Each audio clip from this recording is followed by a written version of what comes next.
let's go live, Heather. Believe you're good to go. Okay, well, welcome everyone, and I need to remind you of the following, as we always do. This meeting is being live streamed to YouTube for the general public. All audio and video is being captured and recorded, and in order to participate in the meeting, your video must be turned on. When you are not the active speaker, please ensure your microphone is muted so there isn't any background noise. If you do need to speak, please raise your hand so I can call on you before you unmute. Does anyone have questions? Okay, with that, Don, would you call the roll? Certainly. Whitney Allen. Deborah Aparicio. Colby Burks. Rochelle Brown. Present. David Carpenter. Present. Robert Croft. Christy Nelson. Alfonso de Torres Nunez. Here. Letitia Robertson. Present. Robert Statt.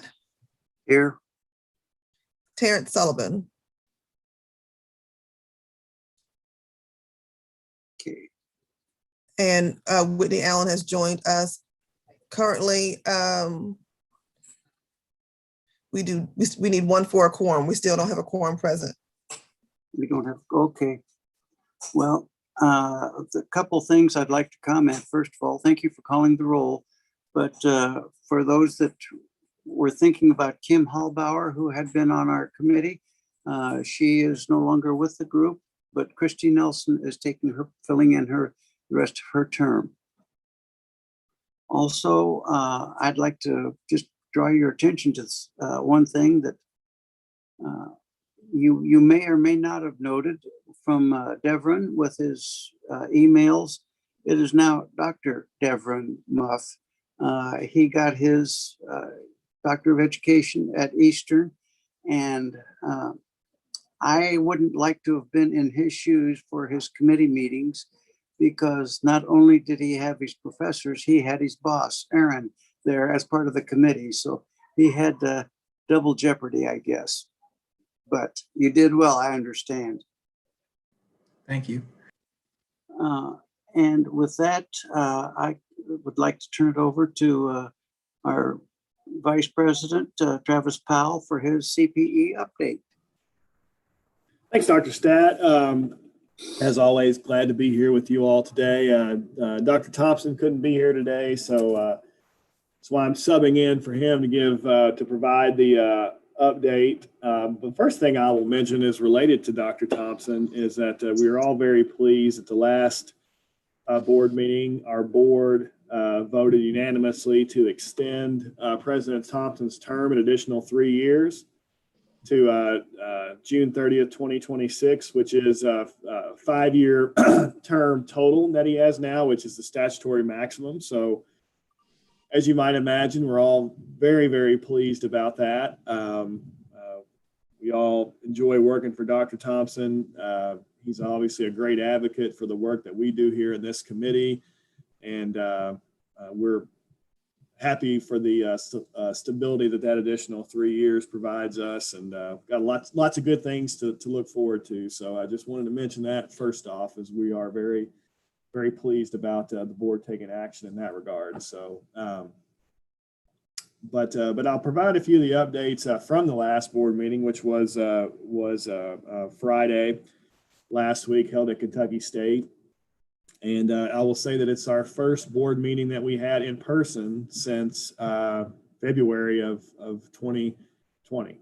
So it sure was nice to see folks in person.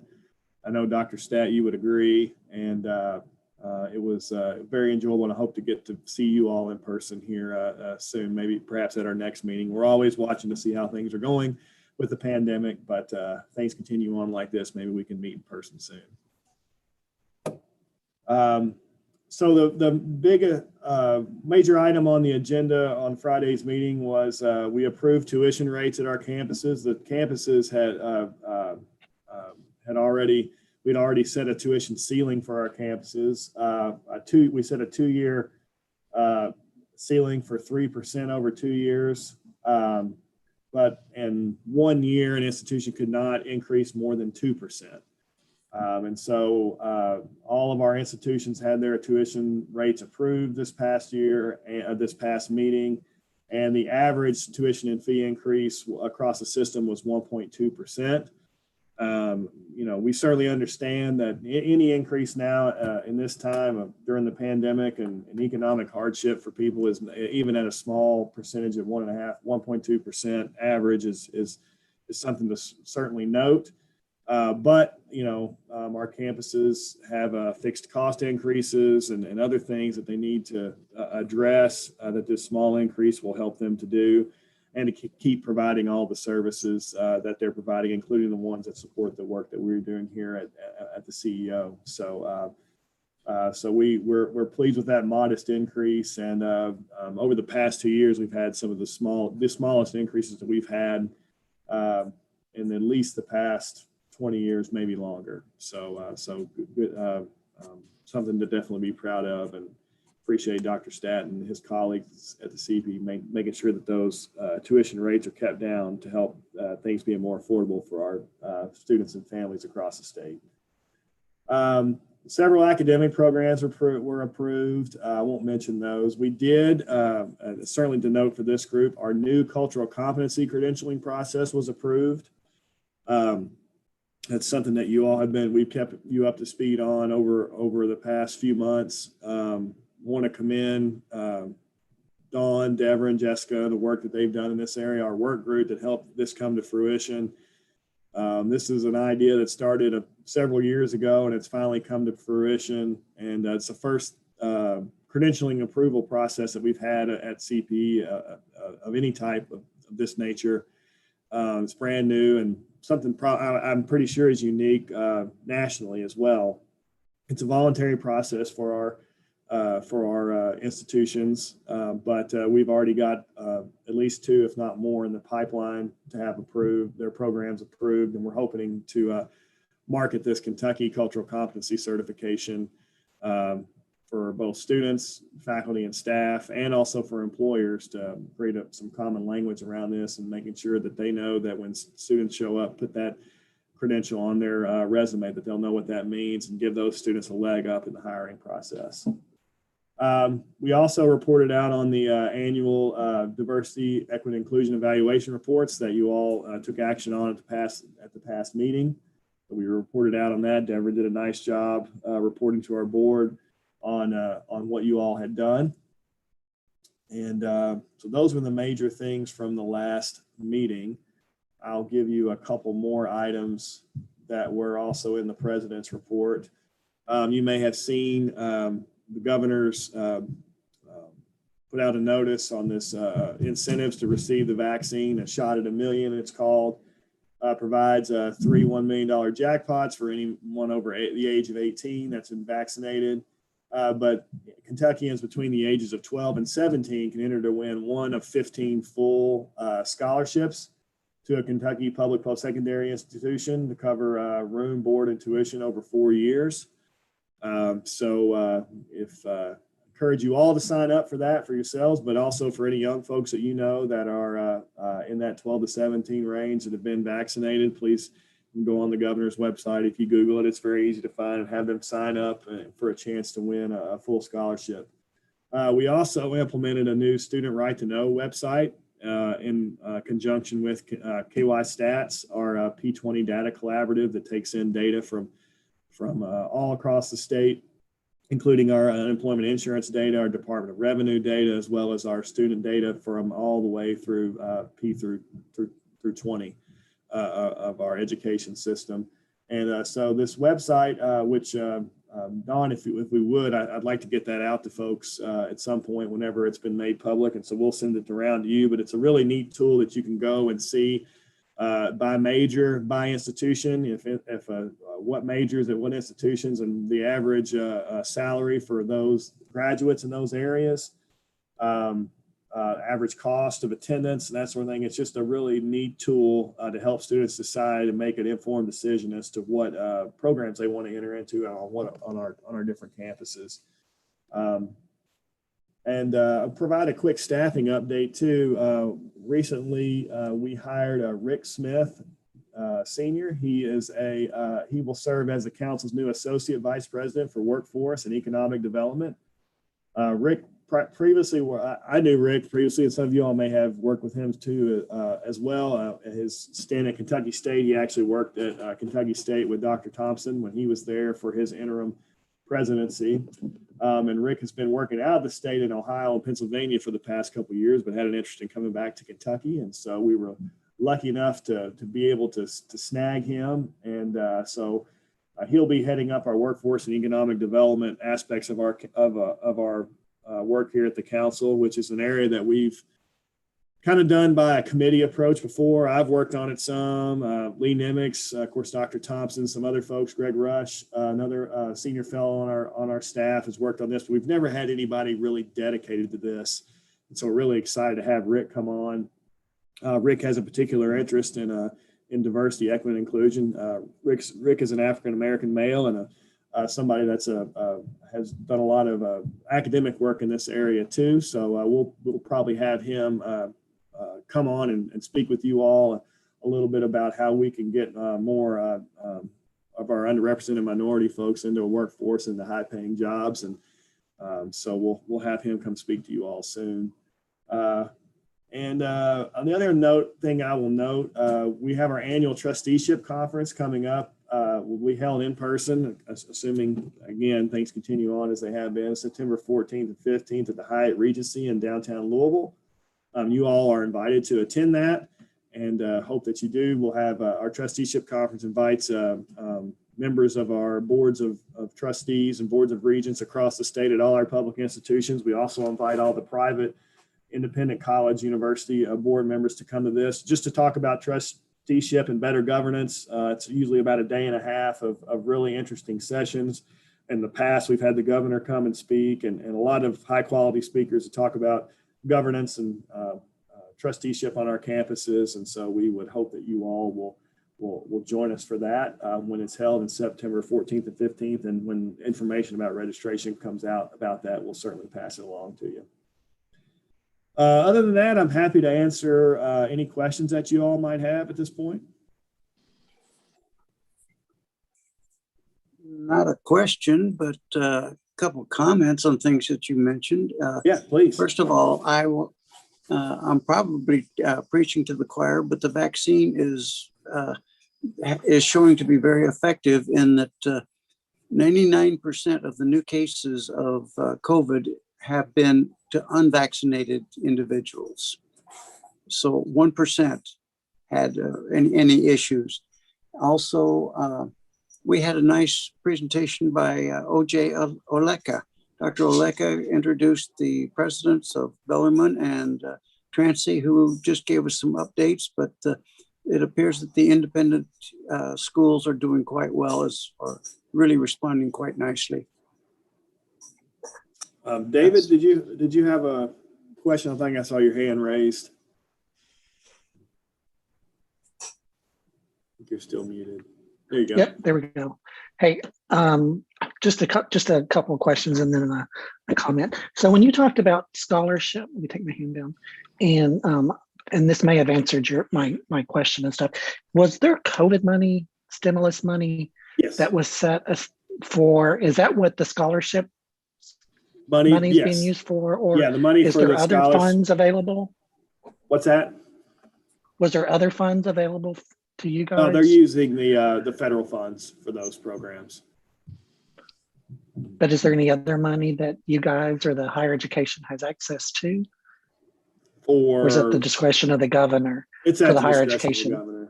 Yeah, these were the governor's initiatives. Obviously, we worked with the governor in order to sort of talk, set forth the parameters and that sort of thing. But this is not money that CPE received. This is all running through the governor's office. And actually, Kia is going to set up those. What they'll do is they'll put they'll do an estimate of the amount of funds that it would take to cover tuition and expenses at one of our institutions and put it in a 529 account that will be managed by Kia to the benefit of the individuals who win. And I think they have until, this is in the fine print, I think they have until they're like 27 in order to use it. So, but that's how that works. But yeah, it's using those federal funds that they received. And did he designate any other money for higher education or? Yes. We did receive other funds. The campuses got some money directly. I don't have that report in front of me now, but some funds were sent directly to the campuses, and then we received some funds as well. We put out some grants for some various projects. One of the things that we funded on our campuses was some telehealth initiatives. So we helped pay for access to service to provide mental health support for students and faculty and staff on our campuses. And so we entered into a statewide contract for that. And then also provided the campuses some money specifically for that to help their students, because that's one of the things that they mentioned to us was in great need was resources for student mental health. And so we used some of those federal funds to help those projects on our campuses. And I know it might be a little late, but I was just throwing it in there if there's any, resources that the diversity groups could have used in the colleges and universities. So it's just that thought. Yeah, there are certain parameters around the use of those funds, and I mean, I think, obviously, just for example, for student mental health services, we know oftentimes our underserved students access those most often, and also are really it's a really good resource for underrepresented folks to have the telehealth services, because usually those individuals are less likely to want to engage folks in person, even when you can, when there's no limitation for the pandemic. And so because of the stigma around that in many communities. And so this will particularly help those students. And I think there were some other ones instituted for some student success initiatives, but there's usually they have to be COVID related, in some form or fashion. They weren't. So anyway, and some of the funds too went to student scholarships and that sort of thing, which we know our low income students particularly accessed at a high rate. So, but I'll look and see. I mean, I think we have a report. We'd be happy to send it around of how those funds were allocated. So it's just interesting to know. And so I can get my hands on that. We can share that with you. Thanks. And then I have one more comment, and maybe, and Robert, you may want to wait to bring it up. Looking at this committee, I can see that probably with Robert, I know it's frustrating because we don't have a quorum today, So I was looking at the list of the council members, and it looks like we do have two on this committee that serves on the council, but they're not active in this group at all, and I don't know if there's a word that we can put out to say, hey, we really need you to be supportive of this group, or to try to get somebody that's engaged in this group on that committee or something. So that's just my comment. David, yes, I totally agree with you on that. But Kim Hallbauer had been on, she wasn't terribly active. Christy Nelson was just appointed Friday, and she probably did not have her schedule arranged for this meeting. And so, but I anticipate Christy to be active with us. Yeah, I would agree. And we now have a quorum present, so we can conduct the business. We do have one now? We have one now, yes. And to your point, David, I haven't talked to Christy, but I've worked with her, and I know Dr. Stat has too, and she's been very involved in various committees that we've had. Our nominating committee, for example, for our chair and vice chair, she's participated in the past, and she's been on the executive committee before. So whenever she commits to something, she's a very active member. So, and personally, I happen to like her a lot, and I know she has a passion for this. So hopefully we can get her up to speed. She may be on, like I said, she wasn't at the last council meeting, so she may be on vacation right now, but we'll get her engaged and get her up to speed, and hopefully she'll be an engaged member moving forward. Thanks. Any other questions or comments? All right, moving on with the agenda. We've got approval of minutes now, and we do have a quorum, so we can do that. The January 25th and April 26th minutes were in your board book or on board, and like a motion to approve. We'll start with the January 25th minutes. Any discussion? A motion to approve, please. I motion to So approve. be second. Okay. Any changes or additions to the minutes? All in favor, please say aye. Aye. Aye. Opposed? And the same thing for the April 26th minutes.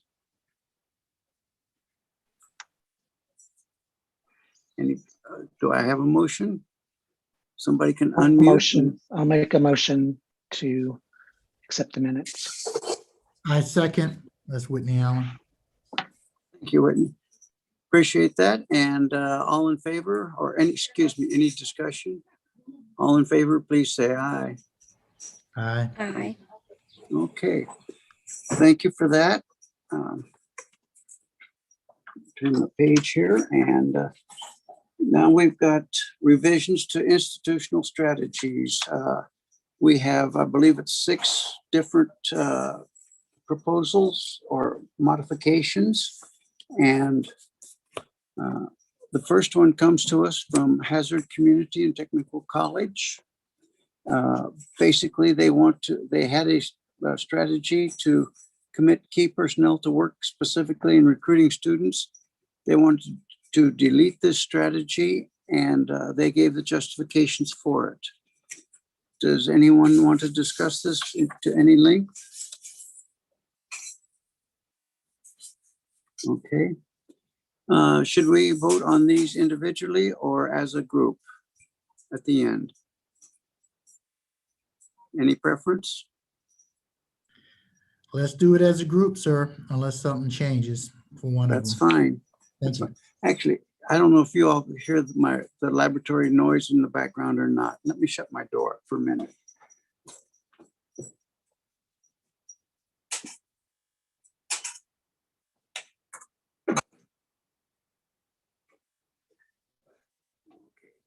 Thank you. Next one is the Jefferson Community and Technical College. They want to propose that they propose strategy 4 becomes the kickoff of the Inclusive Excellence Initiative. They're requesting to add this strategy. It's what they're implementing what they've learned. Any further comments? I think this is Alfonso. I'm pretty pleased to see that, mostly because it responds to the reality of the students' body that are coming from this Jefferson County Public School. So I'm pleased to see that, actually. Okay.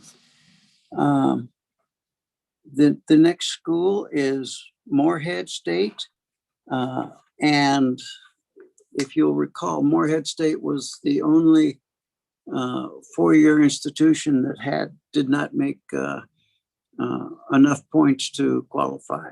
So they're coming in and developing or changing some of their strategies.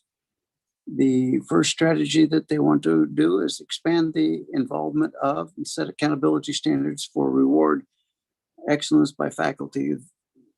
To me, what they've done with this is expanded it to the entire school, where everybody is involved in the issues, not just a select few.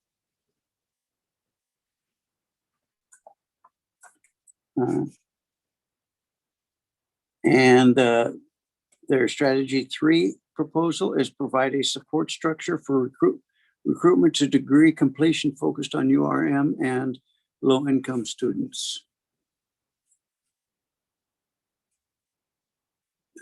This is supporting the success of the overall diverse student body. And their proposed strategy 4 place priority on addressing faculty shortages in academic programs and staff and support programs with an emphasis on targeted recruitment of URM and women in underutilized categories. This is, well, I'd like, every one of the schools has this as a priority because it's so difficult to reach, not necessarily recruit, but retain very qualified URM and qualified faculty. The competition is extremely fierce for these people, and it's an excellent strategy.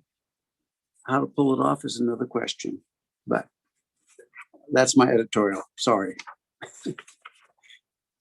Any comments on the Morehead changes?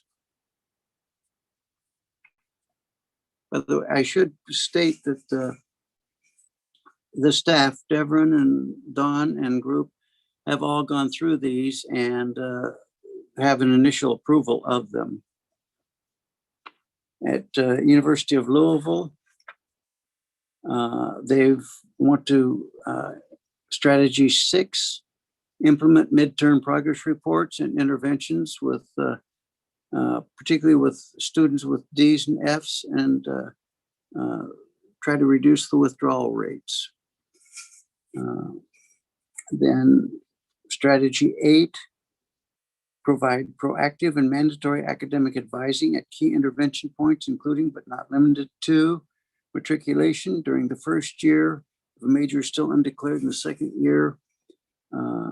These are all issues that are very prevalent. They had been doing Card Smart, which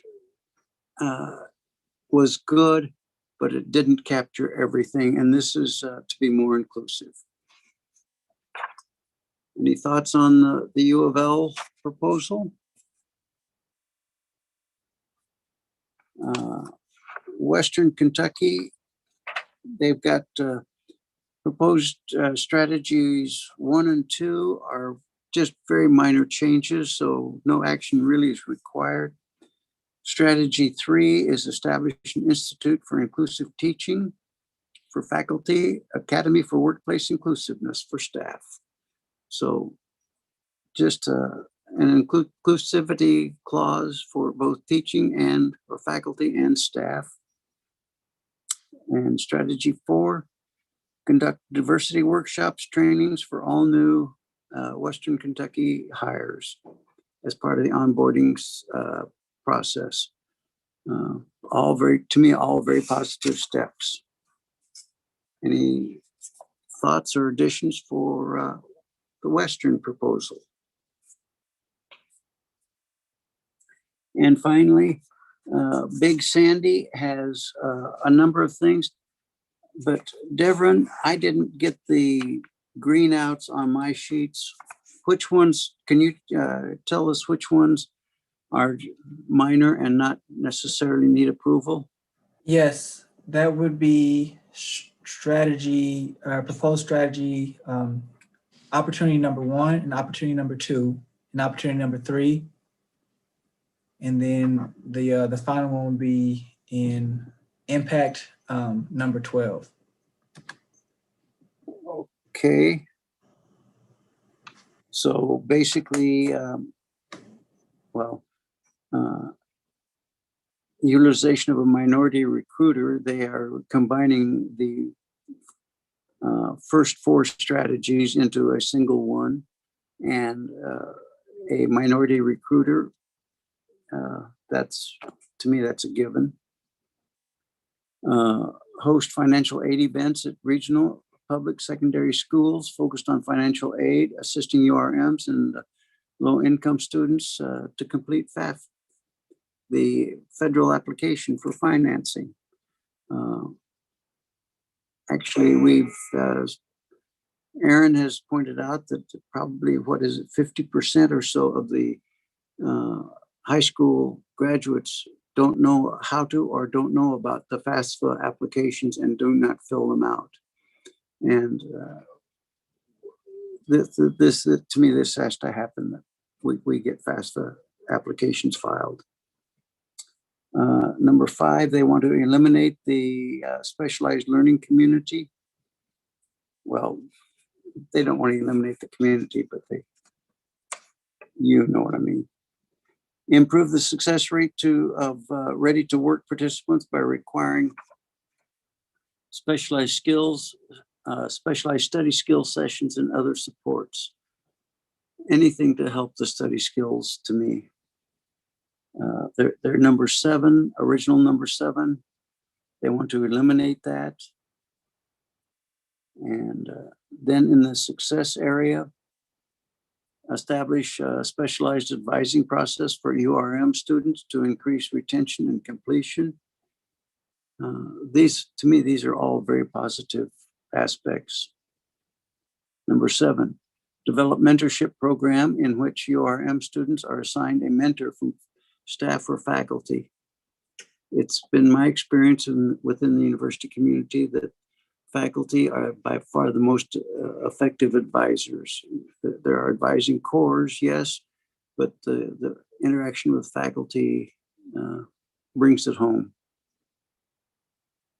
And then the next 2 strategies, they're combined into others. And another, number 8 is provide funding for students' emergency needs. We saw this on several of the applications earlier for the program, and this seems to be working extremely well and helps retention tremendously. Finally, in the impact area, invest in advertising and employment sites that target minority education professionals to increase the pool of applicants.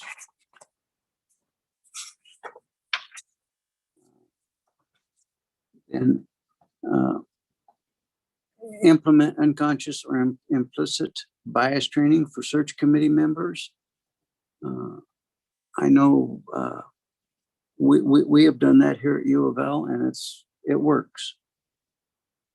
Number 11, reassess and revise the college's annual multicultural day. A look back at what has worked and what hasn't is always valuable. But number 12, recognize faculty and staff who best promote diversity efforts in the classroom or college and community. Recognition of any efforts outside of the classic teaching role and service role of these faculty. It's always nice to be rewarded. And then 13, embed TRHT, and I don't know what Truth, Racial Healing, and Transformation Campus Center. Embed that as part of the first year experience. And finally, number 14, identify a space dedicated to conducting a racial healing circles for the TRHT Center. I know I went through those kind of as just reading them off, but any discussion or comments? I think Alfonso has his hand raised. I can't see it, so go ahead. Thank you, Don. Alfonso? Yeah, hi. Sorry. I just wanted to make just one comment for the Western Kentucky for that first strategy. I wish that they would add the language thing. I mean, in addition to people of color, I would like for them to add the whole language thing, because speaking language is also another skill. So, and also with the diversity that they have over there in Bowling Green, I mean, I think it would be something interesting to add. Sorry. Okay. Don, did you get that? I don't have the strategies pulled up in front of me. I think he was referring to the first strategy in Western Kentucky. I'm not sure if he said West Kentucky or Western Kentucky. I know he's always been interested in the language component at Western Kentucky. This is what I was thinking. But he was talking about adding a whole language in that strategy, and I don't have it pulled up in front of me. Is that the Establishing Institute for Inclusive Teaching? Is that the one he was referring to? Yes, that's the one I believe he's referring to. I have Okay. it pulled up. That's the one I think he's referring to. Devin, did you catch it? Pieces of it. It sounded like he wanted to. He said he wishes that they could add the language piece to the inclusive excellence, because it is a skill that Right. that is important. Okay. So I think at this time, we can take that recommendation back to them to review Very good. as something that came out of the CEO meeting. We'll make sure that we Very let them know. good. Okay. Any further comments? Questions? If not, could a member of the group or committee make a motion for approval of these 6 modifications to these 6 proposals?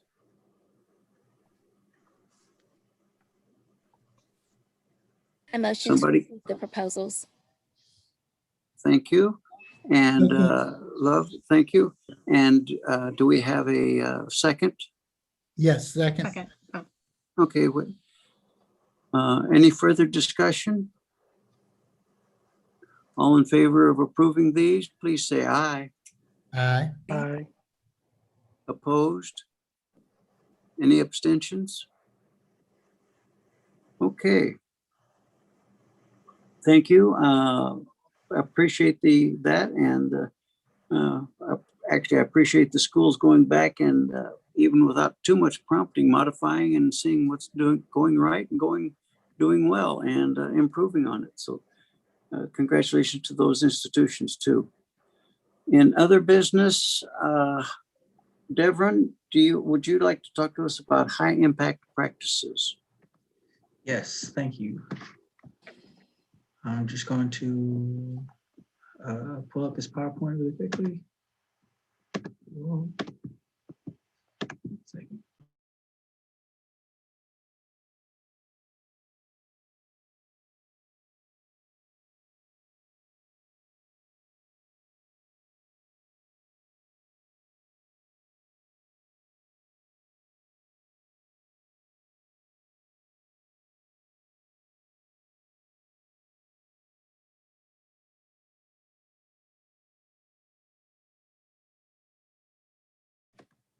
Okay.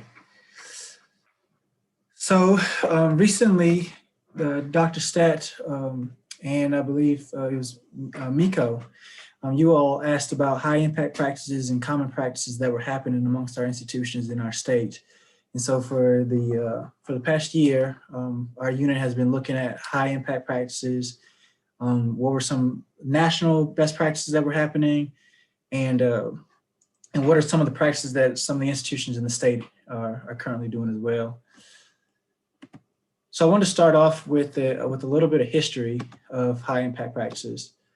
So in the 1990s, author and researcher John Tagg started to write about the shift from an instructional model of learning, instructional model of education to a learning model in higher education. He then wrote a book called The Learning Paradigm College, in which he wrote about a concept called deep learning. And so deep learning is defined as how to analyze problems and apply knowledge in different situations. So at the end of the book, or at the end of his research, Tagg concluded that deep learning is integrated into one's daily and everyday practice. So then that leads us to high impact practices. There's another researcher, his name is George Kuh, and he highlighted the efforts to increase student learning called high impact practices. And so he defined high impact practices as learning practices that promoted deep learning by promoting student engagement as measured by the National Survey on Student Engagement. So in this study, he found that if students participated in at least 2 high impact practices, they exhibited higher rates of retention and increased critical thinking skills. So high impact practices are important because most of these decisions require students to deepen their investment in activities, as well as their commitment to academic program at the college. So high impact practices demand that students interact with faculty and peers over sustained periods of time. So these are the different categories of high impact practices on this slide. As you note, some of them are in the navy blue color, while the others are in black. The reason for that is because when we talk about diversity, equity, inclusion, these are the ones that particularly pertain, the high impact practices that particularly pertain to this field of work. So the first one is first year seminars and experiences. So this is critical inquiry, information literacy, collaborative learning, and scholarship. Our next one would be common intellectual practices, integrative studies, which is like integrative studies. And then our learning communities, which are commonly called learning living communities on our campuses here in the state. And these are learning communities exploring a common topic or reading. Then we go down to diversity and global learning. They address the U.S. diversity, world cultures, and difficult differences. Then our service learning, our community-based learning, analyze and solving problems in the community. And then finally, our internships, which is receiving coaching from the professional field. So that leads us to what some of our institutions are doing in our state. And the first one that I'll address is our diversity and global learning. So Jefferson Community and Technical College, one of the strategies addresses the Rise Together initiative. So this initiative has a goal to increase educational attainment in the Metro Louisville area, and with neighborhoods with little to no college attainment and socioeconomic status. This program provided students with mentors, monthly coaching, access to college and persistence, and graduation fund, enrichment trips, and its support service. But one unique thing that they had with this strategy was that they had a $500 fund for students to help them with non-academic barriers, and I thought that was pretty unique, and it was beneficial for the students there. What would be non-academic barriers? Yeah, that's a good question. So non-academic barriers would be anything that is, it could be anything like hygiene, or it could be some kind of life crisis that comes up. It could be a food, it is something that addresses food, or anything of those lines, or clothing. I thought that was pretty unique to what they were doing on campus, and it seemed to have helped. So going on to this last point here is that participants who were in this initiative, they earned a 2.7 GPA on average compared to the 2.66 for non-participants. And so the first and second year retention rate for participants was 86% compared to 49% for the non-participants. So the next one is our learning communities. And this one, I'll talk about Western Kentucky University. They have this Cynthia and George Nichols II Intercultural Student Engagement Center. And this center was created to promote culturally inclusive environment, culturally competence and awareness, interdialogue, intercultural interaction, and lifelong learning about self and others. And so those who participated in this community, 80.6% of URM students persisted from fall to spring compared to the 53.4% of URM students who were not involved. So they had great improvements and saw a lot of good things happen through this center. The next one is our the first year seminars and experience. And so Bluegrass Community Technical College has a first year experience course. It was their FYE 105 course. And like most other courses, they went through just basic resources and needs of first year students, but they had special sections of the courses that were tailored towards demographics such as African Americans, Hispanic, and Latino students. And BCTC also offered tutoring, first year experience, and student volunteers that helped student engagement. The retention rates for those students who were in this program, they've risen to 75% in the fall compared to the 43% when they first started this program in 2016. And then finally is the Madisonville Community College and their Food for Thought program. Food for Thought is a food pantry that, according to the survey, a student survey that they had on their campus, it helped with retention, to reduce stress, and to better focus on academics. The campus has, they were able to raise $40,000 from community members to continue the program, and along with faculty and staff professional development to better understand the barriers of students who might not participate. So retention for low-income students on their campus, which is an area that a lot of schools are looking for ways how they can improve, and they seem to figure out this strategy seems to really work for them. It went from started at 47% and ended up being 63% within a year of implementing this program. So these were some of the strategies that I wanted to share with you all, or some of the high impact practices that are happening on our campuses in Kentucky. But there is an article, a blog article that will be coming out from CPE.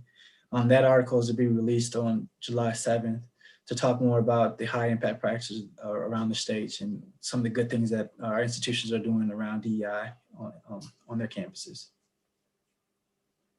Devin, let me just add that from some of the reviews that I've done, the food pantry the idea is growing at other institutions and is showing great success, as well as the funding of non-academic issues. There's some campuses that are doing this, and to me, those are all very positive steps, not just helping academically, but giving the whole body support.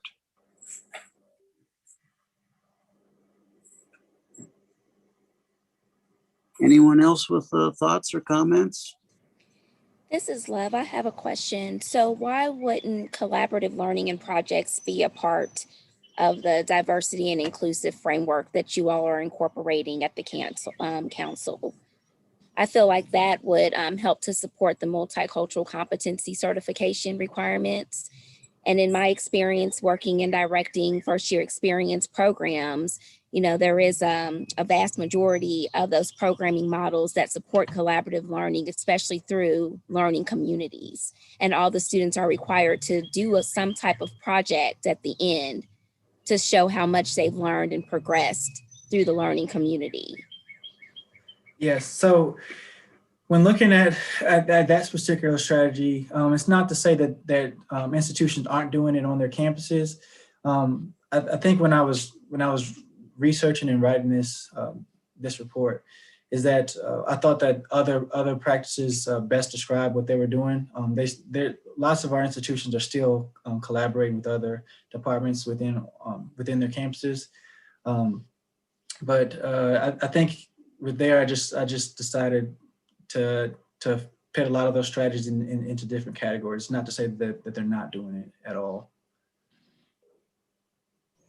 Okay, thank you. Because I just was adding that comment just to state, you know, the sole purpose of high impact practices is to provide that holistic development process for the student during the first and second year, and collaborative learning and projects is typically a key component to the success of those programs.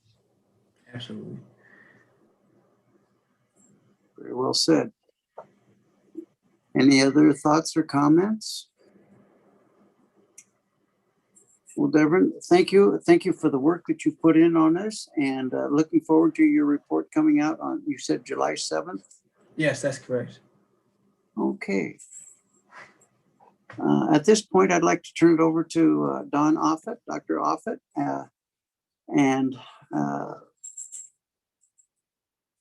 she can talk about the cultural competency updates and next steps. Dawn? So good afternoon. As stated earlier in Travis's presentation, he told you that the board had approved the cultural competency credential certification process. And I came before you before and showed you what that was looking like. And at that time it was a draft. So as you know, it's been finalized and approved. You should have that in your materials, and hopefully you've had an opportunity to look at that a little bit more in depth. But as a brief reminder, the process is designed to support the Kentucky Public Post-Secondary Policy for Diversity, Equity, and Inclusion, in which it identifies the creation of a cultural competency certificate program as one of the strategies an institution can implement in order to meet goals in certain components of the policy. So in response to this, CPE created a statewide cultural competency certification process. Institutions may opt to have their own cultural competency program certified by the CPE, which will afford them the opportunity for their program to have an independent third-party verification and provide consistency, currency, and portability for students who are awarded the credential. Institutions who wish to have their cultural competency program certified by CPE must submit a proposal demonstrating how their program aligns with the 8 of the 4th model for cultural competence, and it must reflect a minimum of 6 credit hours per credential awarded. So once they submit the proposal, upon receipt, there is a Cultural Competency Advisory Council, which consists of faculty and staff representatives from institutions across the state, who will then review the proposed materials and provide feedback on alignment and compliance with the standards and requirements to the CPE within 10 working days. Then the CPE staff will make a recommendation to the Academic and Strategic Initiatives Committee that the program be certified as a Kentucky Cultural Competency Credential, and for that committee to take action on it at its next scheduled meeting. So we are really excited that it has been approved. We already have some institutions who are ready to pilot their programs with this process. And so we want to let you know an update as to where we are. Our next steps are to complete the development of a tool so that the online tool will be how institutions submit their proposed programs. And then we're also meeting to work with our communications department as to how we are going to broadly market our cultural competency credential certification program. So we wanted to let you know where we were with that it has been approved and that we are really excited about moving forward. And so I want to take the time right now to answer any questions that you might have on the process, or if I can provide any clarification.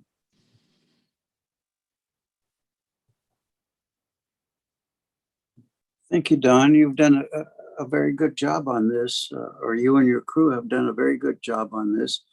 And we're awaiting the next steps, finalization, getting schools on board. Any comments or thoughts? Okay. Don, this is Alfonso.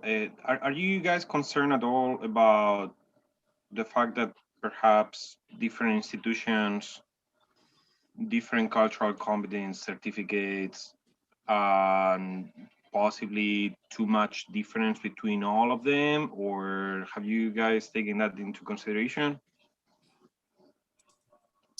We're not concerned about it. One, because if you look at the 8 of the 4th model, it identifies exactly the module topics and content that we're looking for in each one of the module components in each section.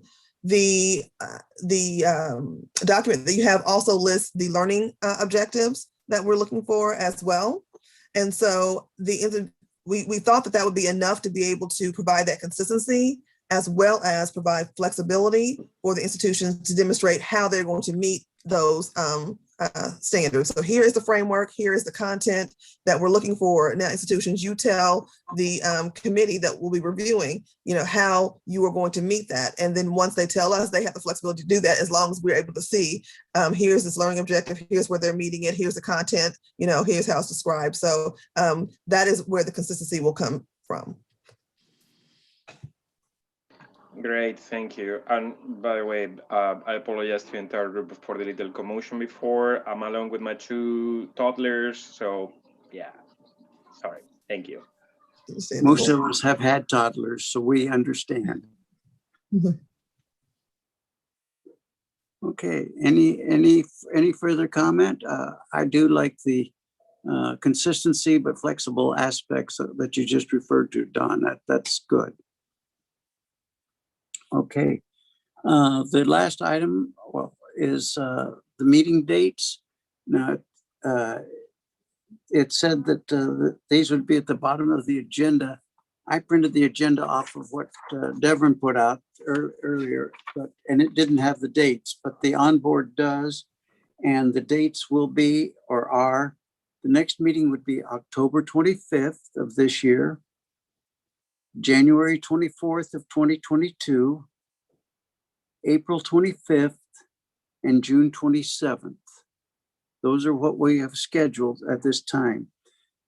Does anyone have any objections to these dates or any reason that we can't hold it?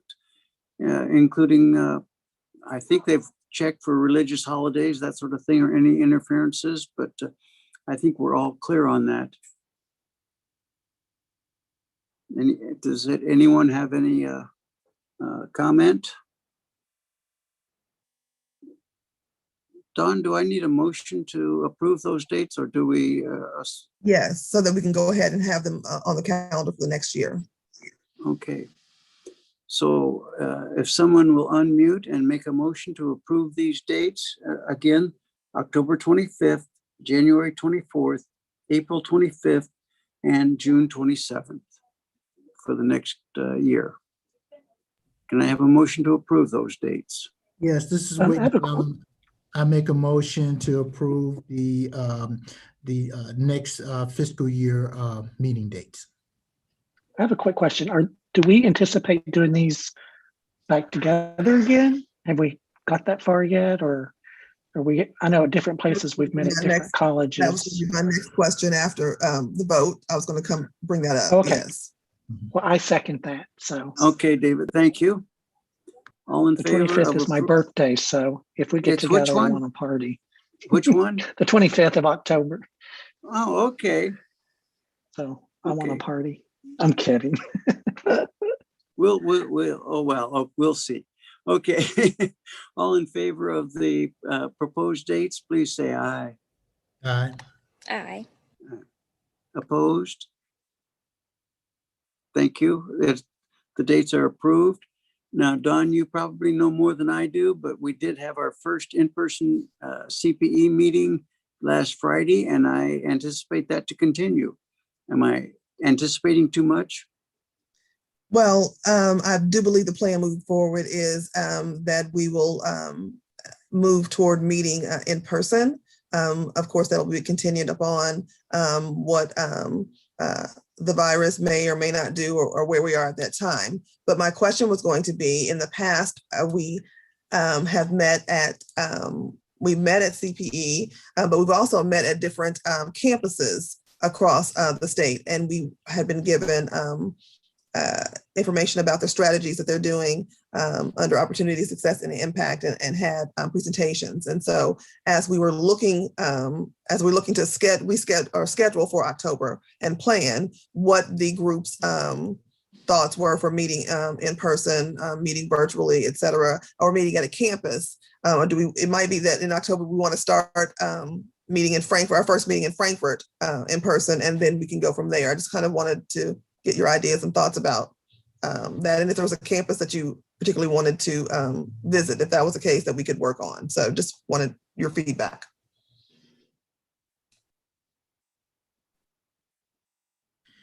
If you can have it at all of them at UK, would be great. I'll be tracking my oldest, who is a freshman. So check on my little daughter. No, just kidding. Okay. Frankfurt, I think, would be great. Any school, definitely. I'm open. Okay, I just saw Alfonso say he would prefer a virtual.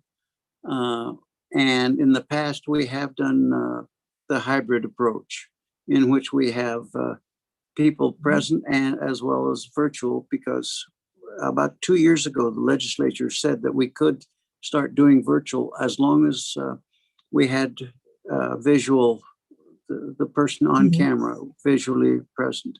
So I think a hybrid would be very feasible. The first meeting in Frankfurt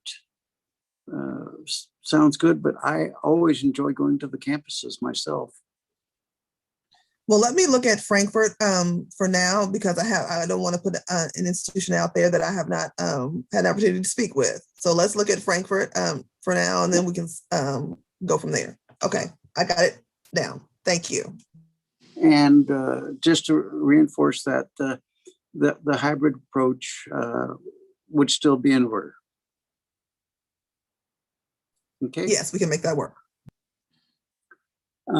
Do we have any other announcements? I just quickly wanted to make an announcement. I know that you have been following our higher equity webinar series.